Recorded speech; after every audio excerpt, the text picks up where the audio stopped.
साईं सुप्रभात, साईं मॉर्निंग। ये संदेश अभी आपके पास पहुंचा है। विशेषकर तुम्हारे पास ये संदेश इस ब्रह्मांड ने भेजा है, साईं ने भेजा है। इस संदेश को सुनो और अपने जीवन में आगे बढ़ो। मुझे पता है कि अभी तुम्हारे जीवन में बहुत उथल पुथल चल रहा है। साईं कहते हैं कि मुझे सब कुछ ज्ञात है। तुम्हारी प्रार्थना, तुम्हारी बात और जो तुमने कहा भी नहीं है वो भी मुझे पता है। अभी स्थिति तुम्हारे अनुरूप नहीं है। सारे लोग तुम्हें ही गलत ठहरा रहे हैं। मुझे पता है तुम बहुत प्रार्थना कर रही हो, बहुत विनती कर रही हो, पर कोई तुम्हें समझने के लिए तैयार नहीं है। कोई बात नहीं मेरे प्यारे बच्चे, ये तुम्हारी परीक्षा की घड़ी है। लोगों को लगता है कि तुम्हें गलत ठहरा के वो अपनी जीत का जश्न मना सकते हैं, पर ऐसा नहीं है। तुम्हारा बाबा, तुम्हारा साईं सब कुछ देख रहा है, लेकिन क्या है ना कि उनके कर्मों का अभी फल मिलने का समय नहीं आया है। समय आ रहा है, उनका फल पकने वाला है।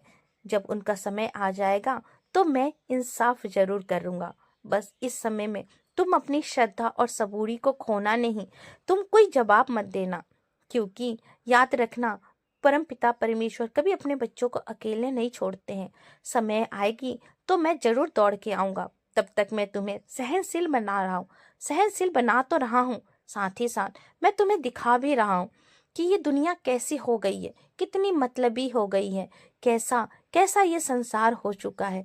कौन सच्चा है और कौन झूठा है, कौन तुमसे प्रेम करता है, किन के लिए तुम बहुत जरूरी हो। देखो मेरे प्यारे बच्चे, ये जो लीला है ना, तुम्हारी आंखें खोलने के लिए है। क्योंकि मेरे बहुत सारे ऐसे बच्चे हैं जो मेरी मेरी जो बातें वो समझ नहीं पाते हैं। मैं उनको बताता रहता हूँ, फिर भी वो मेरी बात को मानते नहीं है।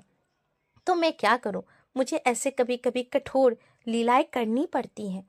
सिर्फ तुम्हारे लिए नहीं, उन सारे बच्चों के लिए ये है।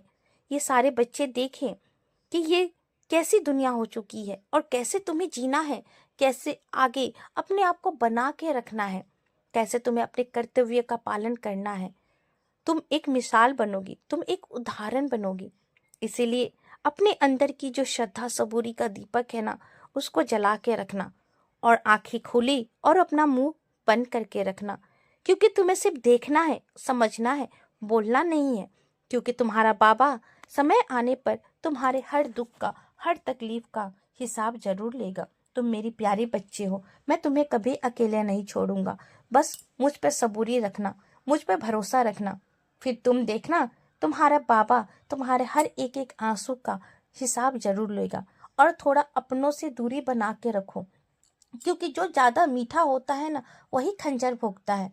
तुम देखो तुम्हारे साथ क्या हो रहा है। मैं हमेशा तुम्हारे साथ हूँ। जब भी पुकारोगी और नहीं भी पुकारोगी, मैं तुम्हारे साथ, तुम्हारे हाथ थामे हुआ हूँ। बस एक बार एहसास करके देखना। खुश रहो, सबका मालिक एक।